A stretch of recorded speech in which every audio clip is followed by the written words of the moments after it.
Okay, as an attorney, as a political commentator, and frankly, as a former White House official, I used to think I knew a lot about how America picks a president. I was wrong. I did not know.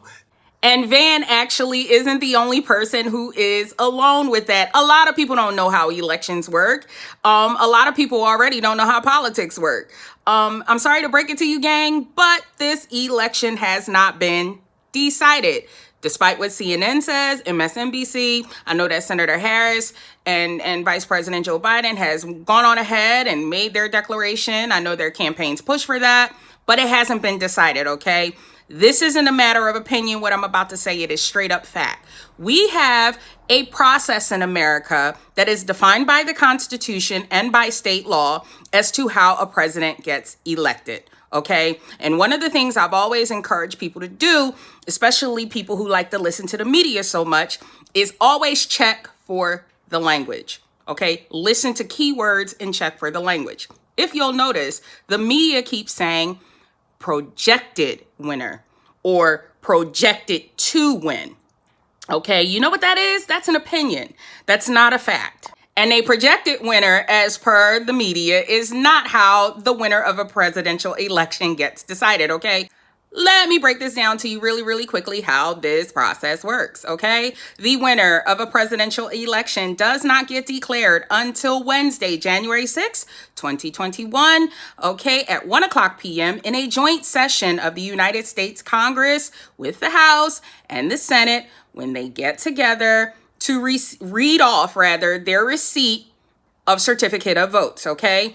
Those are the certificate of votes from the states, okay, where on December 14th, mark that date down on your calendars as well, the electors of the Electoral College, each in a separate session, get together to cast their vote for president.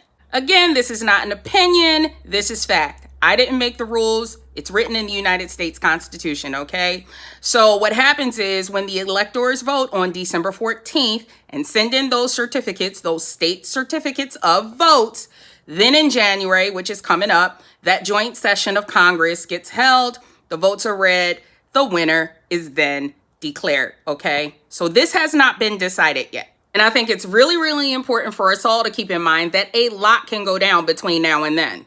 And history has proven that this has happened before and that a lot can go down. Okay, if you can recall the election of 2000, Al Gore versus George W. Bush, the media had Al Gore as a projected winner for nearly 37 days. Recount. All the states were recounting. I think it was the big issue with Florida. And then there was Ohio, and it was another swing state that I think had an issue. I think it may have been Wisconsin at the time, okay? For 37 days, everybody rejoiced and celebrated as Al Gore was the declared projected winner as per the media. But on December 14th, after those electoral college votes came in, that all changed. He was no longer the winner. However, for nearly 37 days, the media said otherwise. And then after all was said and done, they had to rewrite, they had to rescind, they had to, renege. And then everybody who was so excited felt like they were let down.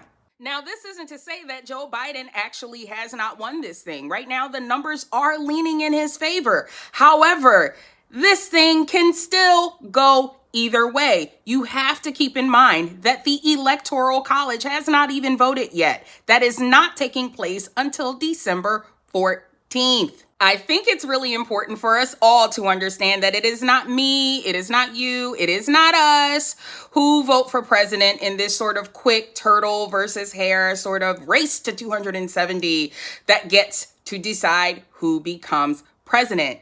It is the electors, okay? When you head to the voting booth in November to elect your choice for president, what you're actually choosing are your state electors, okay? Now, to back that up a little bit, when I'm talking about electors, I'm talking about your state electors who are a part of the Electoral College. Each of the states are given different deadlines, okay? For some states, it's like the week after the election. For others, it's kind of later in the month of November.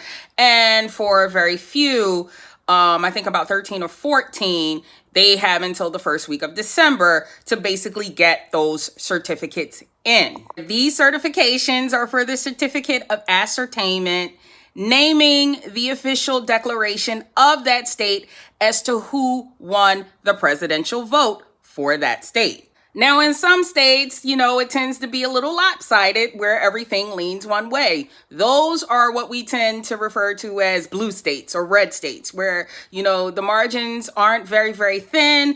They tend to lean in one direction. It's either all Republican or all Democrat, and the decision gets decided pretty quickly. But then there are states like my state, the state of Pennsylvania, where they are referred to by media as the swing states, right? Where the margins are often very, very, very thin. And if you notice in past elections, not just this one, it's kind of like the swing states, like the Pennsylvanias and the Ohios and the Wisconsins and Michigans of the world and the Floridas.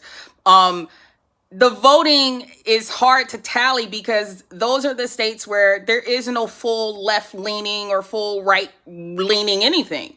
We're kind of in the middle with everything. And in those states right now, the votes are still being counted.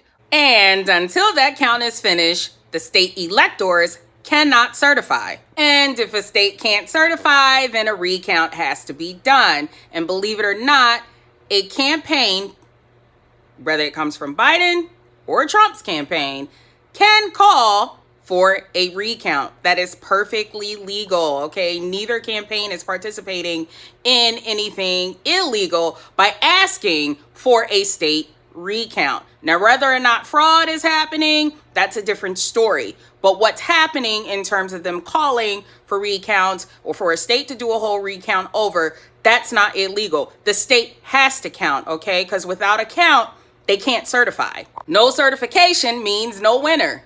Plain and simple. It doesn't matter how you feel.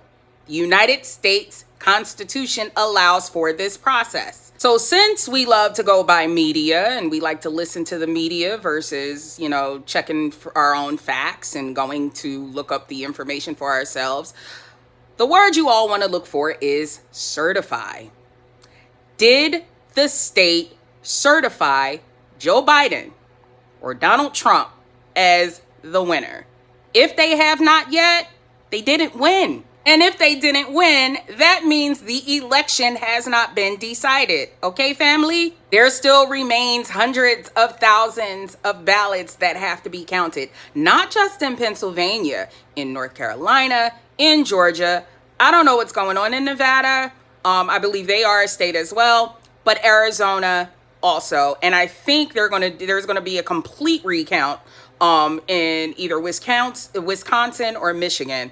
I know the reporting that comes in every 3 to 6 hours shows Biden ahead, right? And then hours after that, Trump looks like he's leading, okay? What that represents is just merely a snapshot in time, okay? It does not mean that either candidate has snatched it as of yet, because they are still counting. So to circle this all back to what I was saying initially, the reason for this video is to simply say this. This thing is still very much open for either candidate to snatch it and win, okay? Nothing has been certified. Nothing has been declared, okay? A projected winner is just a guess. That is it, okay? December 14th, January 6th. Those are the dates you want to look out for. Okay, this is still pretty much anybody's game.